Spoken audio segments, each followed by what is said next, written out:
And for more information on our top stories and others, please visit our website, channelstv.com. youtube.com/channelsweb has videos of our shows. Let's check some of the images that you sent in, beginning with this road is what motorists and commuters have to endure every day. Our eyewitness says is the Enugu-Onitsha Federal Highway. He laments how this is affecting them, cries to the federal government for urgent intervention. Staying with infrastructure, this next image is from Akoko in Ondo State, showing this road under construction. According to our eyewitness, the challenge with this project is that the contractor handling it reduced the width of the road by abandoning the old drainage and constructing a new one. And now he says the road is too narrow. Our eyewitness considers this as an impending problem. He insists the road should have been enlarged and not reduced. He wants whoever awarded this contract to reconsider the decision. Our final image is from neighboring Lagos State, showing this flooded street, the body of water. Our eyewitness laments that this has been the situation 2 days after rainfall. He wonders what will happen after 5 days of continuous rainfall. He wants the state government to help. Thank you for sending in those stories. Please keep more coming. And our Yurabar socio-political group, Afenifere, is unhappy with the Nigerian police over what they say is the lackadaisical handling of the investigation into the death of Mrs. Funke Olakunrin, the daughter of their leader, Pa Ruben Fashoranti. Afenifere, in a statement today, states reasons they believe makes them conclude that the police have not done any serious investigations into the murder. The group, in its statement signed by its spokesperson, Mr. Yinka Dumaki, says there was no attempt to carry out any autopsy on the corpse until they demanded one from the police before the burial. The group says it is forced to conclude that there was no attempt to launch any serious investigation into the murder after the car in which the late Mrs. Olakunrin was killed was released to the family from Ore police station the day after the murder without any forensic investigation. Afenifere has described the car as the most prized evidence at the scene of the crime, and they're now asking the police to fish out the killers of Mrs. Olakunrin as soon as possible. The body of a female naval officer has been found inside a well near a bush in Jaji, Kaduna State, after she was allegedly murdered by unidentified persons. The officer was, until her death, the commandant of Command Secondary School at the Armed Forces Command and Staff College, Jaji. Although the authorities of the Armed Forces College and Kaduna Police Command are yet to confirm the incident, sources told Channels Television that the deceased was declared missing at the college on September 13th after efforts to ascertain her whereabouts were unsuccessful. Military authorities in Jaji, who suspected foul play, kept some of the immediate staff and family members on the close observation, which eventually led to the arrest of 2 persons in Zaria while they were trying to dispose her car. The suspects were said to have confessed to having a hand in the murder of the naval officer upon interrogation, and thereafter led the investigators to where the body was dumped inside a well near the Jaji military cantonment.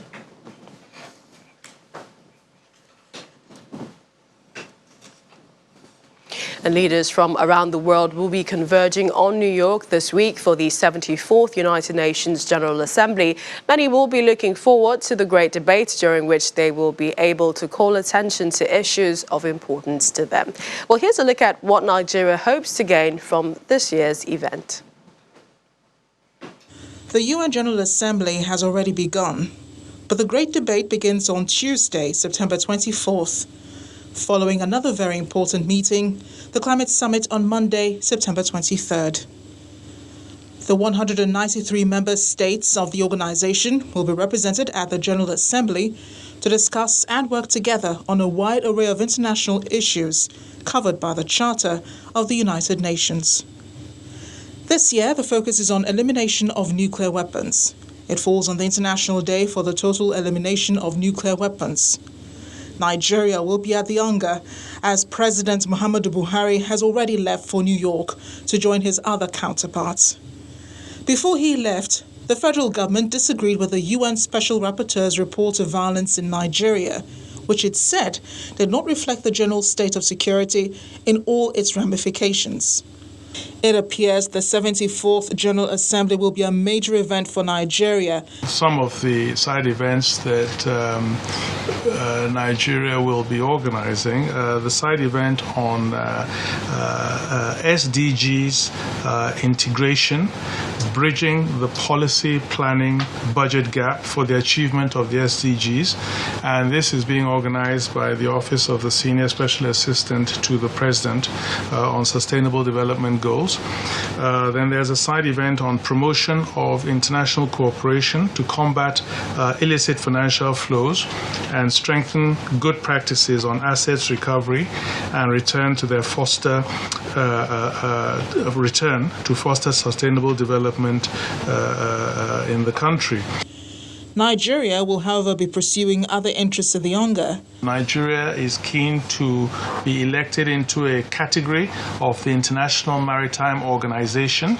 We're also vying for a position on the World Heritage Committee of the United Nations Educational, Scientific and Cultural Organization, UNESCO. We're vying for a seat under Part 2 on the International Civil Aviation Organization Council. Nigeria's ambitions within the United Nations are not out of place, and with the appointment of Professor Tijani Muhammad Bande as President of the General Assembly, Nigeria can perhaps regain her status on the international stage as Africa's leader. Well, another issue that will be discussed on the sidelines of this year's meeting is climate change. Some scientists believe that climate change is perhaps the greatest challenge to security in the 21st century.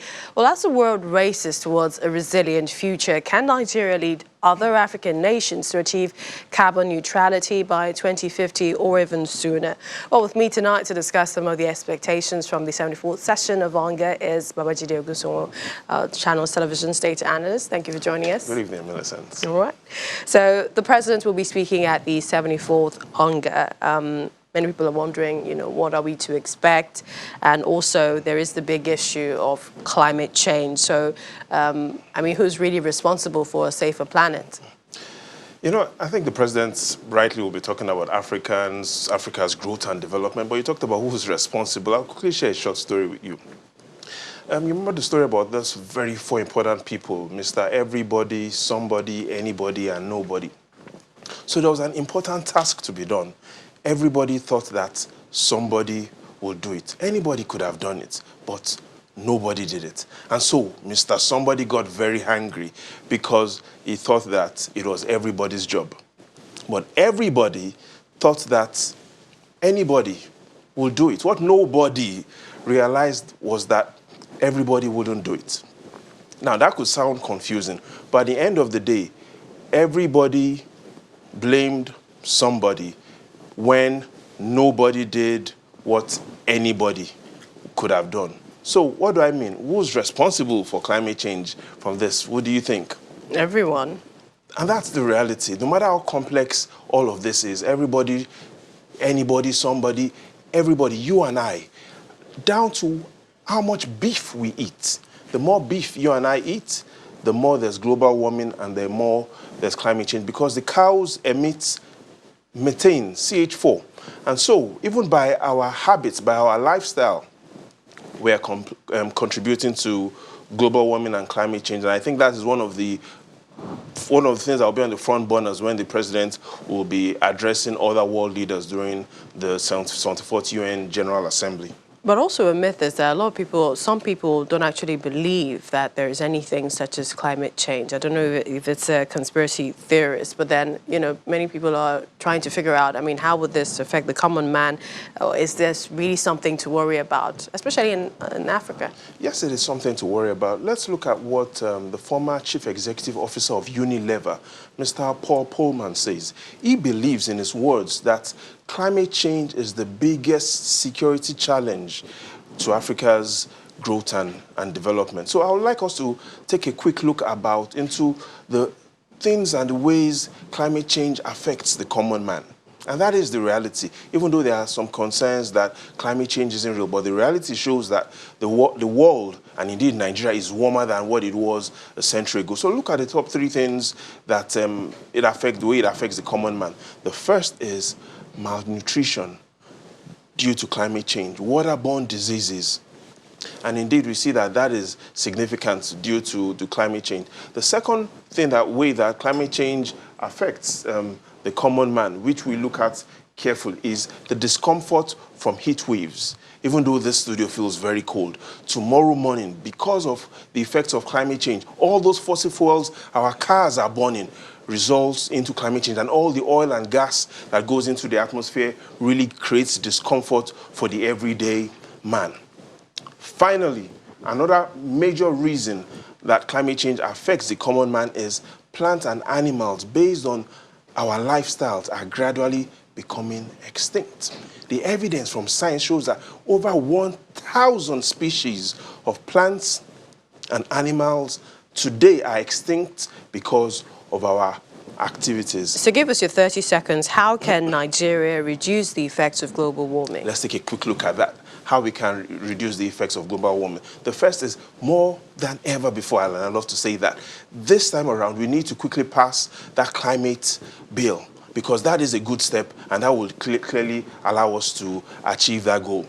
The second is, we need to also ensure that we fight against deforestation. We are losing a lot of, we are contributing to global warming because of the activities of deforestation. And clearly, one of the things we can also do is, let's even give families incentives. Families that are contributing to a safer and more sustainable environment should be given tax credits, should be given incentives to ensure and to promote that good lifestyle. At the end of the day, let's remember the words of Barack Obama, and he says that climate change is not a far-off problem.